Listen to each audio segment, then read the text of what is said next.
Hi hi ಎಲ್ಲರಿಗೂ ಇದೊಂದು video ತುಂಬಾ ಇಂಪಾರ್ಟೆಂಟು. ಚಿಕ್ಕ ವಿಡಿಯೋ ಬಟ್ ತುಂಬಾ ಇಂಪಾರ್ಟೆಂಟು.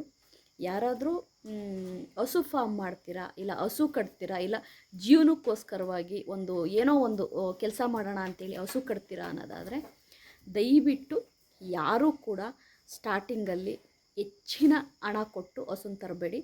1 ಲಕ್ಷ 1.5 ಲಕ್ಷ ಕೊಟ್ಟು ಹಸು ತರಕ್ಕೆ ಹೋಗಬೇಡಿ. ಆಮೇಲೆ ಏನು ಶೆಡ್ ಮಾಡ್ತಿರಲ್ಲ, ಶೆಡ್ಡಿಗಂತೂ ದುಡ್ಡನ್ನು ಖರ್ಚು ಮಾಡೋಕ್ಕೆ ಹೋಗಬೇಡಿ. ಚಿಕ್ಕ ಅಂದರೆ ಕಮ್ಮಿ ಬಜೆಟಲ್ಲಿ ಹೆಂಗೆ ಮಾಡೋಕ್ಕಾಗುತ್ತೆ ಹಂಗೆ ಶೆಡ್ಡನ್ನು ಮಾಡ್ಕೊಳ್ಳಿ. ಅದು ಕೂಡ ನಾನು ಮಿಡ್ಲ್ ಕ್ಲಾಸವ್ರಿಗೆ ಹೇಳ್ತಾ ಇರೋದು. ಓಕೆ, ರಿಚ್ ಇದ್ದವರು ಅಕಸ್ಮಾತ್ ಅವರು ಫಾರ್ಮ್ ಮಾಡಿ, ಹಸು ಫಾರ್ಮ್ ಮಾಡಿ, ಇಲ್ಲ ಏನೋ ಒಂದು ಅವರು ದೊಡ್ಡದಾಗಿ ಮಾಡಿದರೂ ಕೂಡ ಅದನ್ನು ತಡ್ಕೋಣ ಅಂಥ ಕೆಪಾಸಿಟಿ ದುಡ್ಡಿದ್ದವ್ರಿಗಿರುತ್ತೆ, ಗೌರ್ಮೆಂಟ್ ಅಫಿಷಿಯಲ್ಗಳಿಗಿರುತ್ತೆ.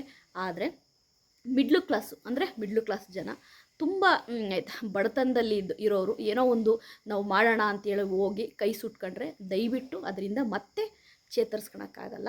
ಹಾಗಾಗಿ ಇದು ನಿಜವಾಗ್ಲೂ ನಾನು ಎಕ್ಸ್ಪೀರಿಯನ್ಸಿಂದ ಹೇಳ್ತಾ ಇರೋದು. ಓಕೆ, ಯಾಕೆ ಅಂತಂದರೆ ನಾವು ಇದನ್ನು ಅಕಸ್ಮಾತ್ ನಮಗೆ ಲಾಸ್ ಆಗಿದೆ ಅಂದ್ರೂ ಕೂಡ ನಾವು ಇದನ್ನು ಒಂದು ಎಕ್ಸ್ಪೀರಿಯನ್ಸ್ ಅಂತ ತಗೊಳ್ತೀವಿ, ಸರಿಯಾ? ಆದರೆ ನನ್ನ ಉದ್ದೇಶ, ನನ್ನ ಒಂದು ಕಳಕಳಿ ಏನು ಅಂತಂದರೆ, ನನ್ನ ಕಾಳಜಿ ಏನು ಅಂದರೆ, ಪಾಪ ಬಡವರು ಮಕ್ಕಳುಗಳು ಏನೋ ಒಂದು ಹಸು ಫಾರ್ಮ್ ಮಾಡ್ತೀವಿ ಅಂತನೋ, ಇಲ್ಲ ಒಂದು ಹಸು ಸಾಕಾಣಿಕೆ ಮಾಡ್ತೀವಿ, ಒಂದು ಹೈನುಗಾರಿಕೆ ಮಾಡ್ತೀವಿ ಅಂಥೇಳಿ ಆಯಿತಾ, ಅವರು ದುಡ್ಡನ್ನು ಕಳ್ಕೋಬಾರ್ದು ಅನ್ನೋದು ನನ್ನ ಒಂದು ಕಳಕಳಿಯ ಮನವಿ. ಹಾಗಾಗಿ ಈ ವಿಡಿಯೋ ಮಾಡ್ತಾಯಿದ್ದೀನಿ. ದಯವಿಟ್ಟು ಯೂಟ್ಯೂಬಲ್ಲಿ ವಿಡಿಯೋ ಹಾಕೋರು ಎಲ್ಲರೂ ಕೂಡ ಯಾರೋ 10 ಜನ ಸಕ್ಸಸ್ ಆಗಿರ್ಬೋದು, ಹಸು ಫಾರ್ಮ್ ಮಾಡಿ.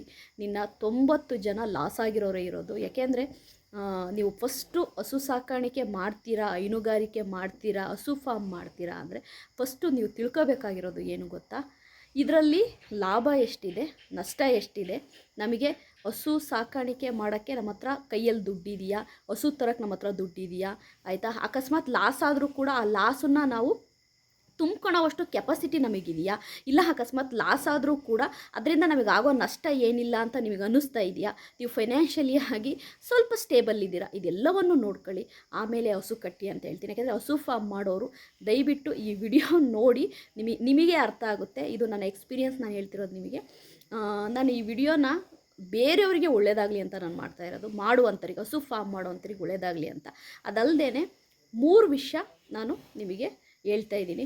ಒಂದು, ಹೆಚ್ಚಿಗೆ ಹಣ ಖರ್ಚು ಮಾಡಿ ಕೊಟ್ಟಿಗೆ ಮಾಡಬೇಡಿ, ಅಂದರೆ ಶೆಡ್ ಮಾಡಬೇಡಿ. ಹೆಚ್ಚಿಗೆ ದುಡ್ಡು ಕೊಟ್ಟು ಹಸುಗಳು ತರಬೇಡಿ. ಇನ್ನೊಂದು ಬಂದುಬಿಟ್ಟು ಸಾಲ ಮಾಡಿ ಹೈನುಗಾರಿಕೆ ಕೈ ಹಾಕಬೇಡಿ. ಸಾಲ ಮಾಡಿ ಹಸು ಫಾರ್ಮ್ ಮಾಡೋಕ್ಕೆ ಕೈ ಹಾಕಬೇಡಿ.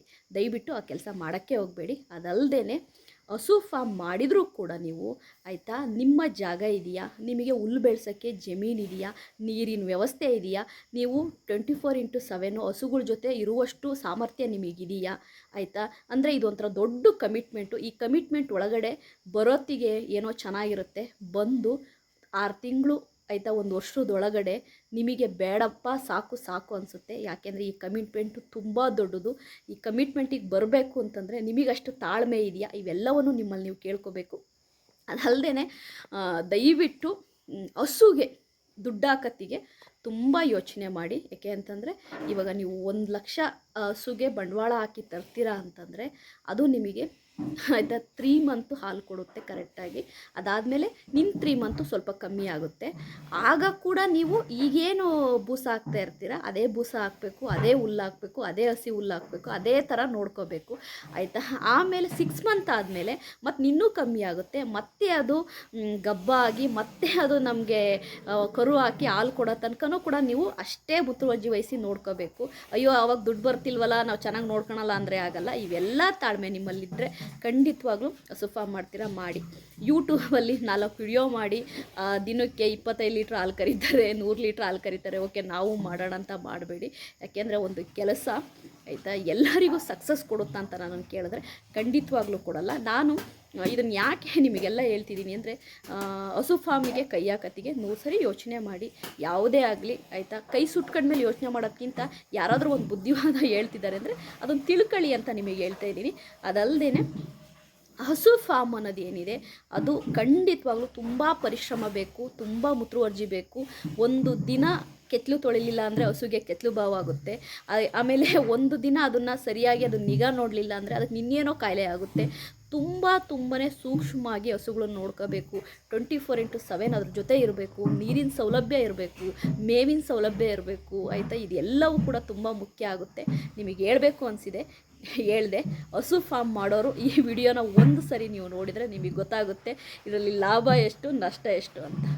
ಬಾಯ್ ಬಾಯ್.